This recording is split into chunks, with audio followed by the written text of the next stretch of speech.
Hello guys, welcome to my YouTube channel. কেমন আছো তোমরা?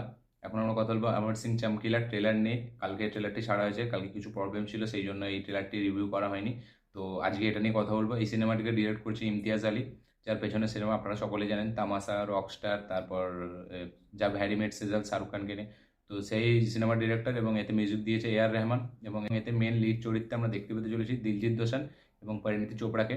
তো এই ট্রেলারটি কেমন লাগলো সেটা নিয়ে কথা বলবো। তো চলো ভিডিওটা শুরু করা যাক।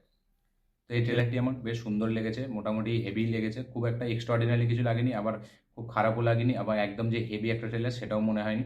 এমনিতে ইমতিয়াজ আলী যেরকম সিনেমার ট্রেলার হয় সেরকমই বেরিয়েছে এই ট্রেলারটি। একটু মানে অন্য সিনেমার তুলনায় একটু নিচে রাখবো এই ট্রেলারটিকে আমি। এবং যেহেতু এটা একটা বায়োগ্রাফিক্যাল ড্রামা ফিল্ম, তাই এতে তো আহামরি কিছু থাকবেও না, এক্সট্রাঅর্ডিনারি দেখে একদম খুব মানে চিৎকার করার মতো সেরকম কিছু থাকবেও না।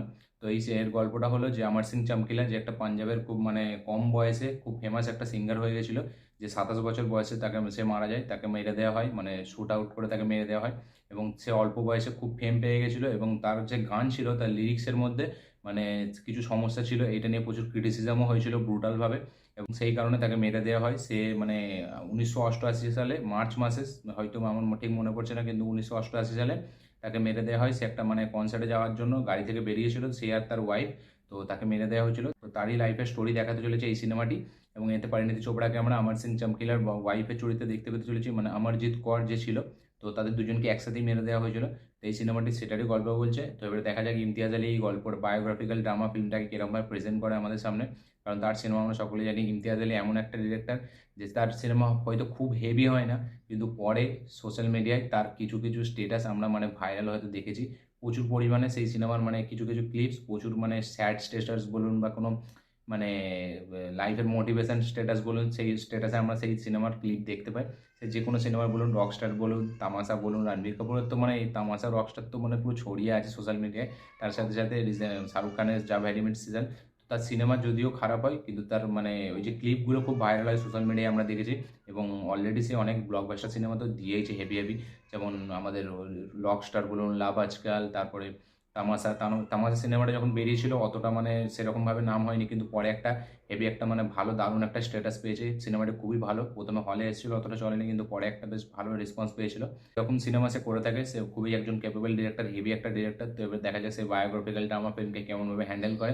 এবং দিলজিৎ দোসানের পারফরমেন্স এতে খুব সুন্দর লাগছে, সে ক্যারেক্টারটাকে ভালোভাবে তাকে মানিয়েছে, বেশ ফিট হয়েছে ক্যারেক্টারটায়। এবং পরিণীতি চোপড়ারও পারফরমেন্স আমার ডিসেন্ট লেগেছে এই বায়োগ্রাফিক্যাল ড্রামা সিনেমাতে যেরকম চরিত্র হয়। তো ট্রেলারটি আমার বেশ সুন্দর লেগেছে, ওকে ওকে লেগেছে। দেখা যাক সিনেমাটি কেমন হয়। নেটফ্লিক্সে আসতে চলেছে আর কিছুদিন পরে এই সিনেমাটি। তো দেখা যাক ইমতিয়াজ আলীর ওটিটিতে এই কাজটি কেমন হয়, এবং পুরোনো যে কাজগুলো ছিল সেগুলোর মতো ছাপ ছাড়তে পারে নাকি, এটাই দেখার বিষয়। ইমতিয়াজ আলীর এর আগের কাজগুলো মানে যেটা কার্তিক আরিয়ান এবং সারা আলী খানকে নিয়ে করেছিল, লাভ আজকালের যেটা পরের ভার্সনটা, সেটাও কাজ করেনি। তার আগে শাহরুখ খানের সাথে যেটা করেছিল যা ভ্যারি ম্যাট সিজন, সেটাও কাজ করেনি। তো এবার দেখা যাক ফাইনালি সেই নেটফ্লিক্সে এই সিনেমাটিতে কামব্যাক করতে পারে নাকি।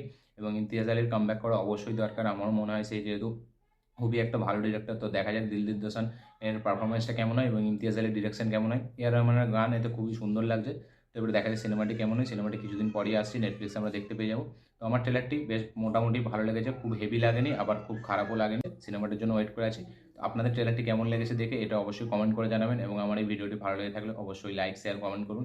যারা যারা আমার চ্যানেলে নতুন এসেছেন তারা চ্যানেলটিকে সাবস্ক্রাইব করুন, বেল আইকনটা প্রেস করতে ভুলবেন না। দেখা হচ্ছে পরের ভিডিওতে, ততক্ষণের জন্য বাই।